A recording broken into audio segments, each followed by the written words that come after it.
He's a social psychologist at New York University's Stern School of Business and co-author of the New York Times bestseller, The Coddling of the American Mind, How Good Intentions and Bad Ideas Are Setting Up a Generation for Failure, Jonathan Haidt. Jonathan. Okay. Great to have you, sir. Okay. And let's get right to this and see how this all folds in together. Now, the last thing we need in this country is another reason for democracy to be threatened. But your book says we have one. It's the darn kids today. Explain that a little. I'm paraphrasing. You're an actual eminent professor. You say it in better words than I just did, please. Sure. Well, the book has its origins in an observation from my co-author, Greg Lukianoff. He is the president of the Foundation for Individual Rights in Education, defends free speech rights on campus. And in 2013, Greg began noticing that for the first time, it was the students who were asking for protections from words and books and ideas and speakers. Previously, students had protested speakers before, but they'd never before medicalized it. They acted as though if this person says something, I will be harmed, damaged, people will be traumatized. And so this was something new, and when they put it in terms of safety, well, then administrators have to respond. So this came in around 2013, 2014, and it brought with it a whole package of innovations, you might say, microaggression training, safe spaces, trigger warnings. All this stuff appears from out of nowhere around 2013, 2014. That's something I did not realize until I was reading your book. I thought it went back further because I've been talking about the fragile stuff for a long time, but I didn't realize that this is a new generation. The Millennials stop at 1995? 1994, that's right. Okay, so now we're into the iGen, you call them, or Generation Z? Right, same thing, that's right. And they're even more fragile. Yeah. Well, so this is something that... Who can we blame? Let's start blaming. I want to blame. Let's play the blame game. Okay. Okay, stop it there before we play the blame game. Welcome to Mika Reacts and Reviews, where we'll react and review to things on the internet, same day, same shirt, a different video. And today we're returning to Bill Maher. This is a slightly older video that I came across, and I saw the title, which is The Coddling of Americans' Minds. And I was like, yes, let's react to this. And I totally agree with everything he said already. And we also heard this being said when I reacted to the social dilemma, where they said that Gen Z is one of the most fragile generations that has ever existed, right? Because they grew up in a culture or society, or they're trying to create a culture or society that completely protects them for anything that just, you know, hurts their feelings or threatens their identity or their ideology. And also, like, we created a culture that protects them for everything, but they haven't really had to go through a lot of hardships. They kind of got to reap the rewards of a lot of people in the past already creating a fair and progressive society for them, even though they like to pretend that they live in the most oppressive regime on the fucking planet, right? Kind of where the phrase words are violence. It's like there's nothing abruptly or obviously threatening them, so they've created this new threat, which is words, which is language, right? And I guess the idea, if I stop the language, if I stop the words, and I stop the ideas from spreading, and these ideas is something that threatens me as a marginalized person, or a person who put a label on myself so I can pretend to be marginalized. I don't think the students came up with this out of a vacuum. I think these ideas have been peddled through the professors and through the education system themselves. We're going to react to Project Veritas, who that just did an undercover sort of investigation showing teachers bluntly say that they're pushing an ideology onto these kids, which again is not helpful for these children or for these young adults now, right? They're becoming young adults, they're adults. And so being fragile is not helpful or conducive to anyone's life. It is not helpful to build a good future for yourself, because then you'll be scared.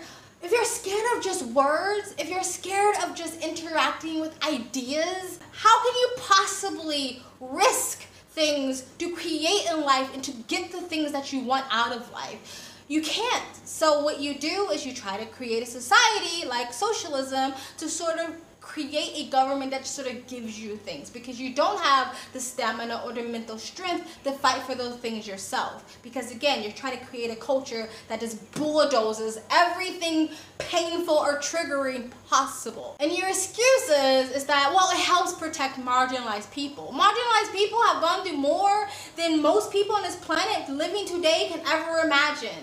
I think we can deal with words and language and ideas we disagree with. Anyway, let's continue. But before you do, if you like this type of videos, please like, comment, subscribe, hit the bell to get notifications when I do upload. All of that really does help with the algorithm, guys. And if you'd like to support the channel even further, you can donate. My PayPal me link is in the description box below. Also in the comment section. Of course it helps, but you don't have to. You can just like, comment, subscribe.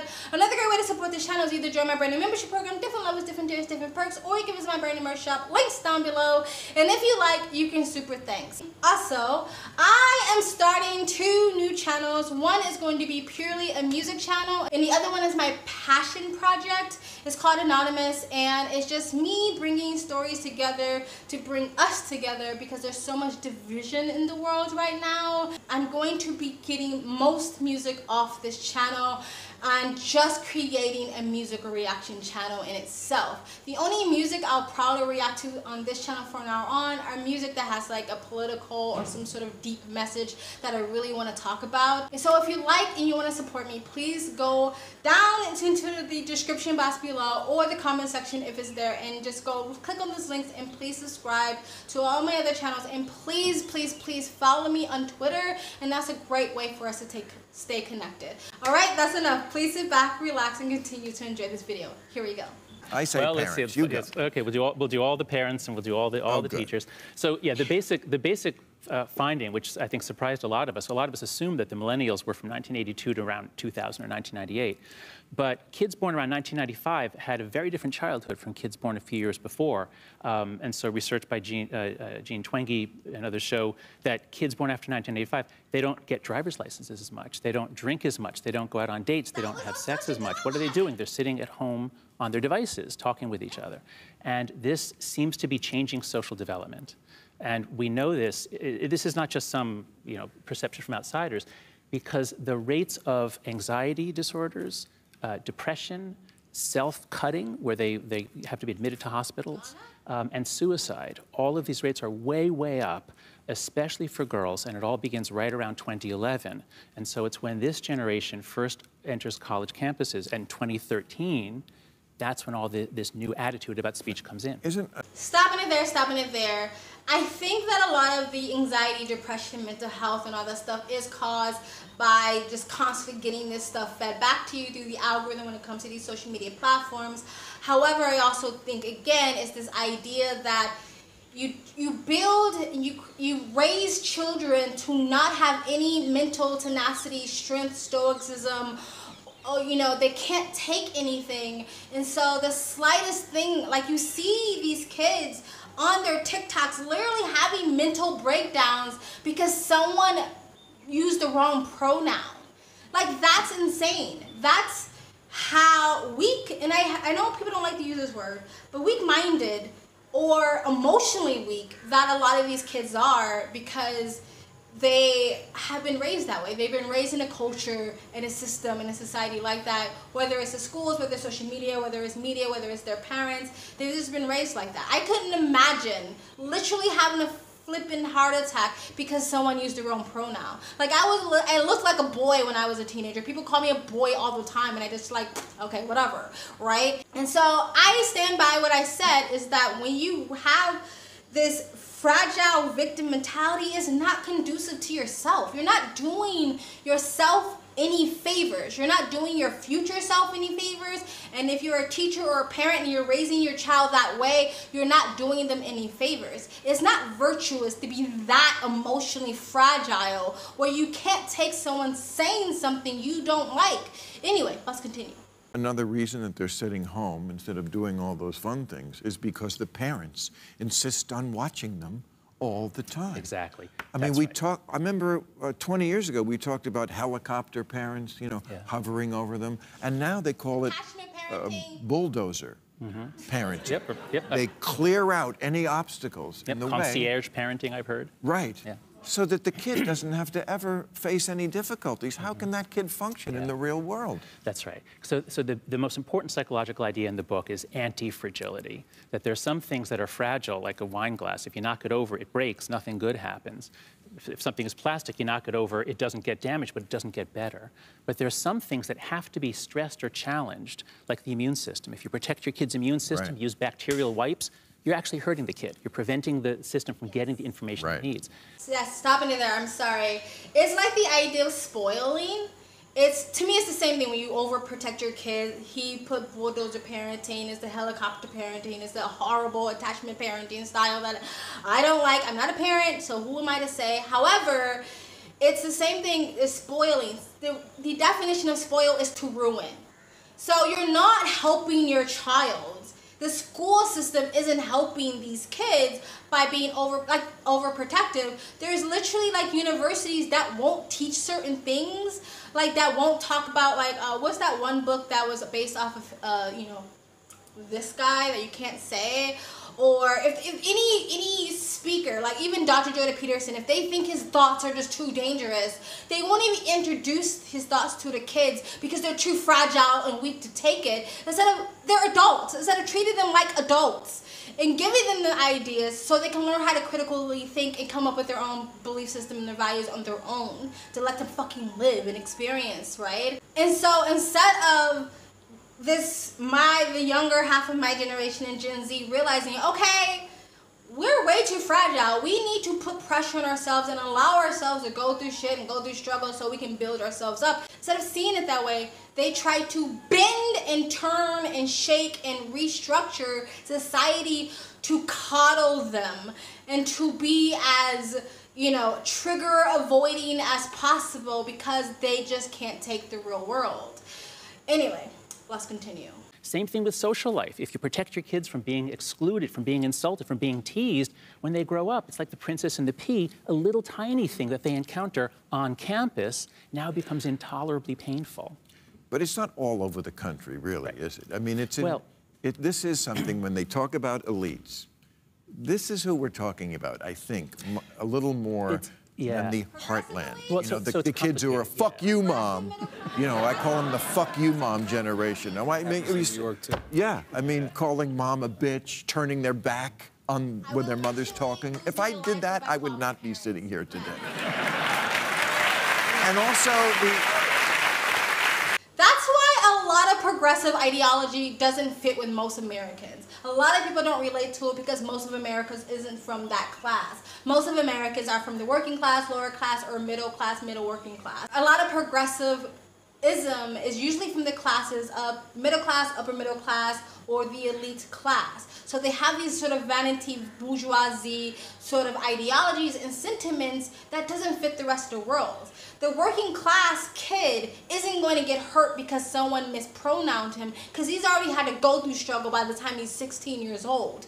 But the middle or upper middle class kid didn't really have to go through anything, so they had to, again, create this monster for themselves to sort of give themselves something to go up against, but they're too weak to even fight it anyway. I'm not saying that every progressive is from there, but most of it. If you look at the population of progressive, most of them are literally white middle class women.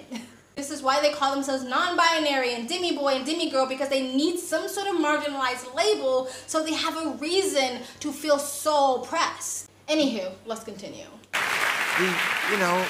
The constant negotiating with the kids, you know. Hey, buddy. Yeah. Ready to go? That's right. That's right. Kids need structure and authority, and when parents try too hard to be their friends. Yeah. I'm stopping it. I'm so sorry. There's been studies out there that says kids actually thrive better when there is structure and a good foundation in their family homes. When kids have no structure, either A, they come from a toxic, abusive household where there's always sort of fear around, or they come from a household where their parents think they're doing the right thing by giving their kids less structure and less rules, and they think, well, more freedom, better. Those kids feel a sense of fear and anxiety because there is no foundation and there is no structure. Kids thrive better when there is structure. Now, that can also go overboard and that can also be toxic by being way too strict, but when there's a medium, moderate amount of structure for your child, they thrive better as human beings because they feel an underlying feeling of safety. Like when you're on a bus or a plane and you can't really sleep that well, it might not always be because it's uncomfortable. There's an underlying feeling of unsafe because you're surrounded by strangers and you're not in your safe space, which is your bed in your home. So you don't really sleep that soundly. But when you're in your bed in your home, and if you don't have a bunch of stress in your mind, you can sleep soundly because you feel safe. Or if you're traveling with your boyfriend or your friends, you sleep better because you feel safe. It's a subconscious thing. So parents who think that they did the right thing by being like, I just want to be a fun parent and hippie and let my kid do whatever they want to do, you're not doing the best thing for your children, especially when they're younger. Maybe when they get older, you give them more freedom, but when they're younger, they need structure. And I also saw this study where they asked kids who felt like they had parents that kind of let them do what they want, and they asked a group of kids with parents that were more strict. And of course, the kids that were with parents that were more strict said, oh, I wish my parents were a bit more like my friends' parents, but their friends said, I sometimes feel like my parents don't love me or care what I do because they don't have any rules for me. They don't ask me about my life. They don't ask what I'm doing. They don't ask me about my friends. So I feel like they just don't care, or they're lazy, or they wish they didn't have me. But those parents feel like, oh, I thought I was doing the right thing because I wanted to give them more freedom.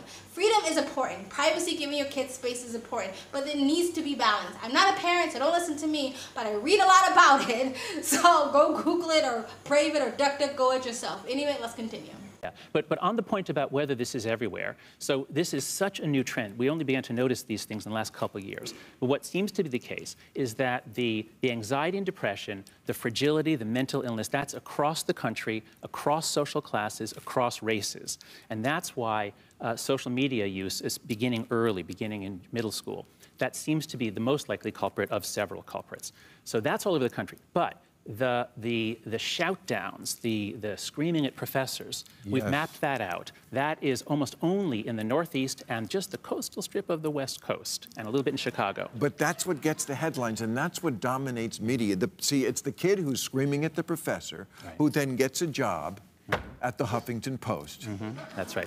And provides fodder for right-wing media to say, look how terrible. And the problem with liberals in general is that they let those kids who are at the Huffington Post or whatever writing their insane woke shit, hear, hear, they let them control the debate, just like the parents let the kid control when we're leaving. Yeah.